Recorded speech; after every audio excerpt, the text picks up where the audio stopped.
I mean, again, I give Asar a ton of credit for what he was doing. Out there defensively, the effort that he put in. He's guarding one of the most difficult matchups in the NBA. And again, you got to tip your hat to Brunson for creating the space. Finding his shot there at the end. But he's hard to guard, right? And the space that they play with, and how he can generate space at his size is remarkable. And again, I thought Asar did a great job on him. He just did what he does and made the one more. You just talk about, the resiliency of this team in the fourth quarter. You guys came in, you down by 11, and, late in that quarter, you guys were able to put things together and end up taking a lead by 7. Yeah, again, I mean, they don't quit. They never have. It's just not in their makeup. It's not in their foundation. Just not in their character as human beings. Like, they just never feel like they're out of it.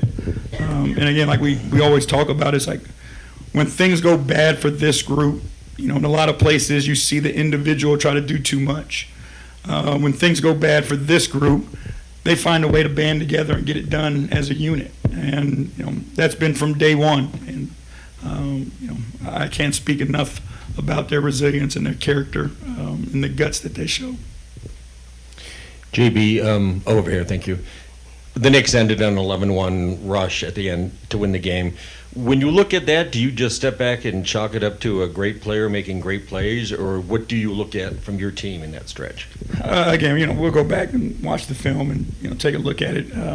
Again, they made some plays, obviously. There were some balls that just didn't bounce our way, obviously. But again, I thought our guys fought their tails off and did everything they could do to put themselves in position to win the game. Coach, ahead of the game, owner Tom Gore said that you were a through line for this team. You've been steady. You've been able to bring a sense of resilience of your own to this squad. Do you ever take a moment to just kind of sit back and think about the job that you've been able to do here in Detroit and the efforts that you've contributed to the turnaround process? To be honest with you, like I just don't feel that way about the job, right? Like, this is what I'm supposed to do. The job is about those guys in the locker room and trying to do the most for them and help them as much as you possibly can. And that's all I really care about, is trying to help young men grow professionally, grow personally, and build team. And that's the fun part about my job is, when you find 15 guys in a space and then you do your best to bring them together and actually create team. And that's what we were able to do this year. We've got a phenomenal staff. The assistant coaches do a great job pouring into guys' individual development and those types of things. So, again, it's just about those guys in the locker room. It's about this organization. It's about our fan base. And at the end of the day, that's all that matters.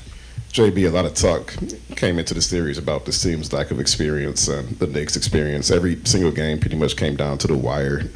This team was able to problem solve game by game in real time. I guess, to what extent did you feel like you were coaching a young team in this playoff series, or did it feel more like you were coaching a group that had figured some things out? I mean, it's a combination of both, because there were some new experiences that they hadn't gone through yet. And there's some things that they picked up and understood in the moment and were able to make the adjustment. So, it's great experience, and you don't get playoff experience until you get playoff experience. But I thought the guys did a tremendous job of learning from moment to moment, game to game, and trying to figure out, how you can end up impacting winning. Malik, what's going through your mind? Tough loss. I had an opportunity to maybe tie the game. Mad about that. Sucks, but hell of a year. Hell of a year. Are there any regrets about how it ends? Catch the ball, make 3. What else? We had the lead in the fourth quarter. I think we could have been better at executing, but all that doesn't matter. Like I said, a hell of a year. I know it's your first season here, and I know Detroit is special to you in particular. Mm-hmm. You play in this building, you saw what it was like to be a part of a team that has revitalized the passion for Detroit basketball. I know you'll have time to reflect on it a little bit more as the days go on, but how special is it to be a part of this group accomplishing everything that you guys did this season? In my whole 9 years in the NBA, I've never had this much fun coming to the gym. I've been through a lot of stuff just this year alone, and every day coming in was probably the best thing that happened to me. Coach JB and Trajan did an amazing job making sure when you come in here, it's fun, it's energetic, it's a place where you want to be, and it's definitely a place I want to be. And to be here, you know, my mom's hometown. I grew up here a lot in the summer times. To be able to perform in front of the city is huge, and I'm glad I got a chance to do that. Early in the season, you talked about this group having potential, and obviously to get here now and like it's still fresh, but what are some of the things that kind of stand out most that you're most proud of that this team was able to accomplish this season? Yeah, I mean, you know, Tobias did an amazing job bringing this together after the game. It was quiet as hell. You know, he came in and said, look, man, it sucks, but, you know, we had a hell of a year. What we did was nobody believed in us. You know, it was Detroit versus everybody, literally. And even through playoffs, you know, we continue to fight for each other and have each other's back, and we live with the results. Like I said, it sucks, but I think we gave ourselves a chance every game, and we just didn't pull through. Just through the series, Cade's first playoff series, obviously, how did you see him kind of match up to the moment, especially in hostile environments? Man, I think particularly Cade has done an amazing job. Also, I want to shout out JD as well. You know, NAT, those guys that have their first playoff series was huge. They learned a lot in the moment. I know the first couple games it was tough for them, but man, they learned and they did everything they could. And I know next year when we get to this experience again, we'll be ready to go. Malik, at the start of the season, you sat right there on that podium, and you guys were 0-4, and you say this is not an 0-4 team. What gave you the confidence back then to say that, and how have you seen that transpire into now? Oh, definitely. Like I said, when I came into training camp, I knew the energy was different. Like I said, being able to come into the locker room, you know, or to the facility with a group of guys that had that much energy and that much fun, it makes it so much easier. And I think that's what took us to another level. I think that's what brought us here today, was our energy and our togetherness. And like I said, we just got to keep running away with it. You talked about before the game with us about, you know, how Detroit, playing in Detroit specifically, is the best atmosphere you've ever seen. How does today rank in all that, I guess? Number one, definitely amazing atmosphere. The crowd was hyped. They had our back. You know, next year we got to make sure we protect home court. For us to get 2 wins in the Garden, we get 1 or 2 wins here, man, you know, we close it out. So it's like a learning experience. Like I said, and it's not the end of the world. We got a lot to look back. Like for me, I need to sit down and process this whole year. It's been nonstop. I played every single game, so just got to continue to, you know, live with the results and continue to trust the process.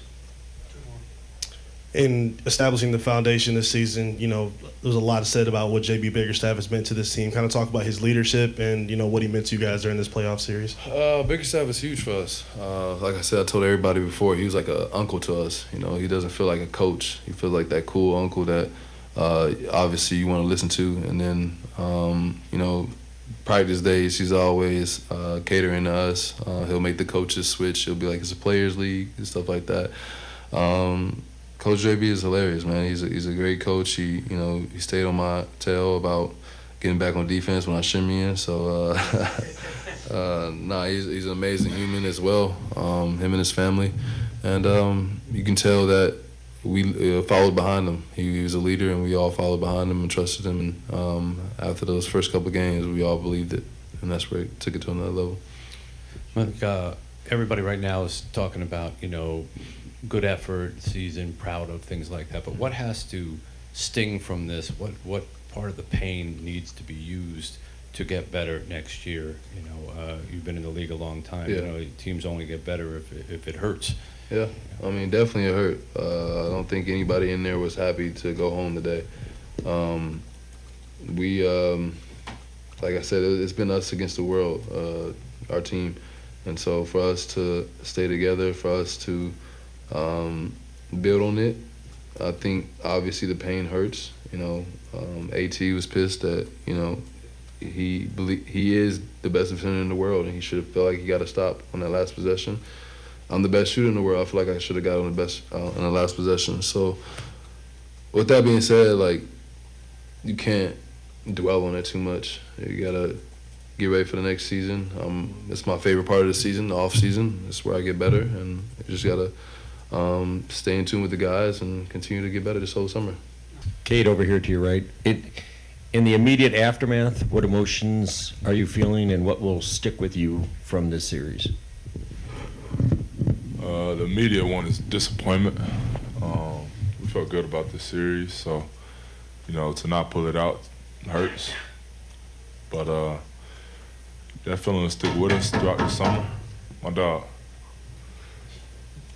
That feeling will stick with us throughout the summer and our workouts and conversations and everything. We'll be back and better. Okay, team was up 7, obviously late. What was tough with the Knicks down the stretch that made it difficult to close this one out? I mean, they made a couple tough shots, along with gave them some second chances. That was, you know, not just not coming up with the ball, and then, you know, we missed some shots. So all of those things allowed them to get back in it, and then obviously a big shot there. And then coming into this series, there was a lot of talk about, you know, this team not having playoff experience, being young, but, you know, it goes 6. I mean, every single game was incredibly close. Did this feel like a young team to you just through the series compared to before? And I guess how much did you feel like this team grew up and mature as the series went on?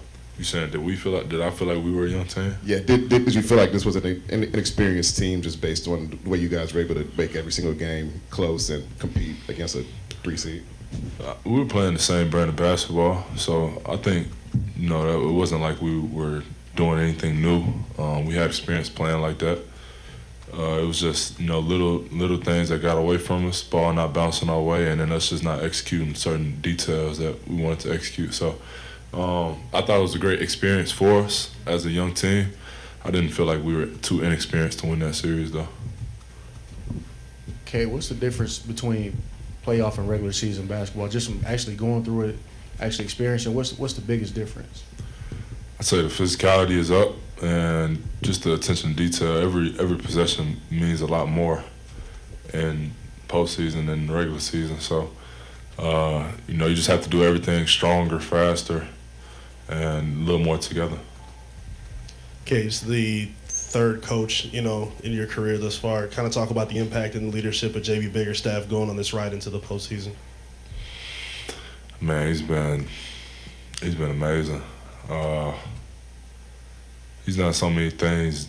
You know, obviously his X's and O's, putting us in the right positions, allowing us to play to our strengths has been, you know, is what allowed us to have the year that we had. But the way that he inspired us every day, the way that he pushed us, I mean, I've never been a part of anything like that, a group that was so willing to buy in. So he means a lot to the whole group. You know, we wanted to play hard for him every night. We wanted to succeed for him every night. So couldn't ask for nothing better than that. A coach like that that believes in you, that pushes you at the same time, and is also, you know, has basketball genius where he can make plays and get you points on his own. Cade, obviously not the outcome you wanted, but you individually had an all-star season. Bees just mentioned this was the closest team he'd been a part of in his time in the league. JB mentioned just how he couldn't have been more proud of you. What individually would you say you're most proud of this season? I'd say the jump in leading the team. I think that's the main thing. You know, helping my teammates succeed. That's the thing I get the most joy from.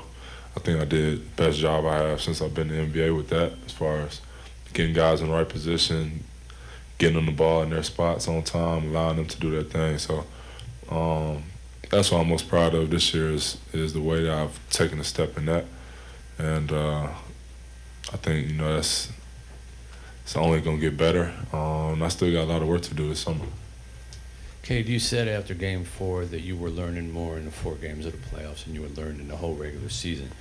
Now that you've done 6 and it's been a loss, what did you learn the most that will be applied to make sure that next year this team goes further than the first round, and isn't satisfied, just making the playoffs?